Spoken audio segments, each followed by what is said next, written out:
I met a gypsy. Oh, I guess, like, what are you trying to think about the most when you're riding to, like, really get the most out of you, like, the most speed out of yourself?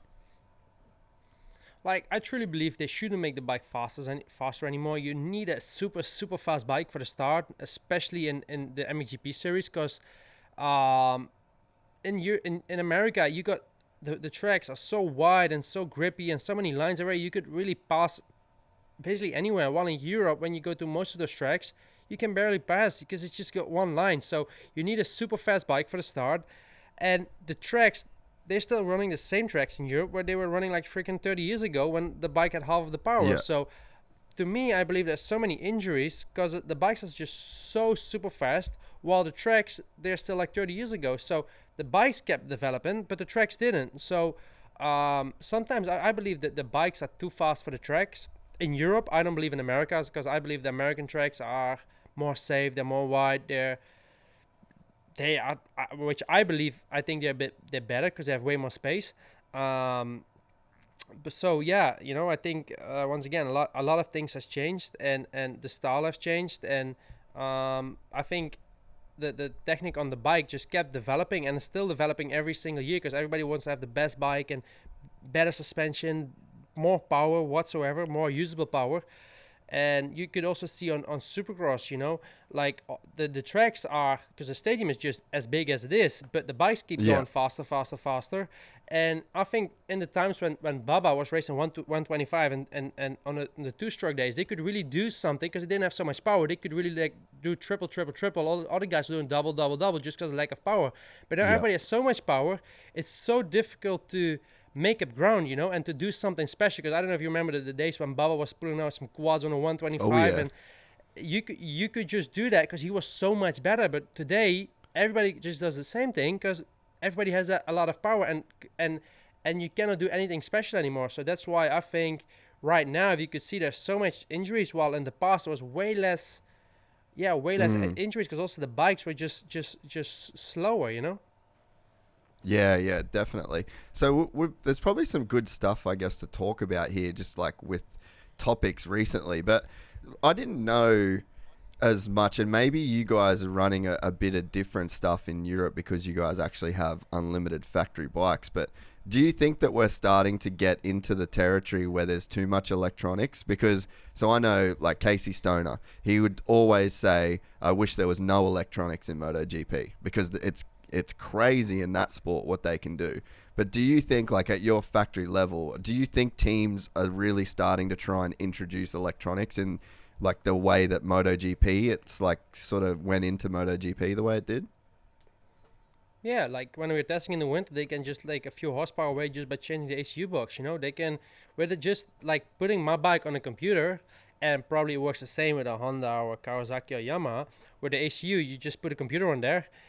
It's like a video game. They just put the power wherever they want, and you just have way more power, way less power, and things like that. So that's just how it works. And you could see with Formula One, it's just the rider isn't super important. It's all about the car, and it's same with MotoGP a bit. And it also motocross gets into that direction. There's so much electronics on the bike, and it's getting so much more important. Which is also a good thing because it shows the sport is developing. But I believe in motorsport, it's still the rider who makes a difference. It's not like in Formula One that you need to be in that kind of car to be able to win. Yeah. But yeah, it just makes you as a privateer, you cannot work up to those factory teams, because if you're not on a factory ride, you don't have the options to get that material and to get that product. So yeah, like back in the day, you could even win with a stock 250 two-stroke and just work a bit on the cylinder and make it a bit faster, and you could basically win. But now there's so much electronics involved and people involved, and back in the day, you just had one race mechanic, that's it. Now you have a mapping guy, you have this guy, you have that guy. So yeah, things have changed. I don't know if it's positive. I wouldn't say it's negative. It just yeah, makes the times are changing. So when I had Jed on here, and he pretty much said the same thing. He's like, dude, the bikes are just so fast. And I wonder why, like, or is it maybe it's even a thing where, like, why don't you just have this just ridiculous bike for the start, and then basically as soon as you've got through that first turn, or maybe the first 4 laps or something, you've got the option where you click it and then it just detunes the thing and you just go into just like Moto Mode. Like, would that be too hard to adapt to, and that's why you don't do it? Because it sounds like you have the technology there to do it. Or are you kind of like worried that you'd be giving away the advantage to the other riders? Nah, to be honest, I got that mode. Like, I got that mode that it's full power for start, and then once you go, once I don't know, if like a few seconds or minutes, whatever, I don't know exactly what it is, but then it just the power will be less. But still, you got that hardware. You know, you got that cylinder. You got how the engine has been set up. So with the AC, you can do that much. You know, if you want to do more, you have to go to a slower engine. You know, and then work from there. So but still, you know, it's not as easy as it looks. I mean, yeah, we got that option. Probably all top teams will have the option to have like a start mapping, and then once you shift to third or after 30 seconds after releasing the clutch, it will kind of go. I don't know exactly. Every bike will probably be different, but still, then the power will reduce to less. But still, you got the hardware of the engine, and still even if the power reduces, it's still like freaking an airplane, you know. So and then you're coming back to the American tracks and European tracks. Like on American tracks, you could really handle it. Like I've seen the last 3 races, full grip, fast, plenty of lines. And then you get to the European tracks. Like I don't know if you've seen MXGP last weekend. Like the last moto was like super slick, super hard. It's always crazy bad there. Yeah, basically just one line, everybody trying to follow.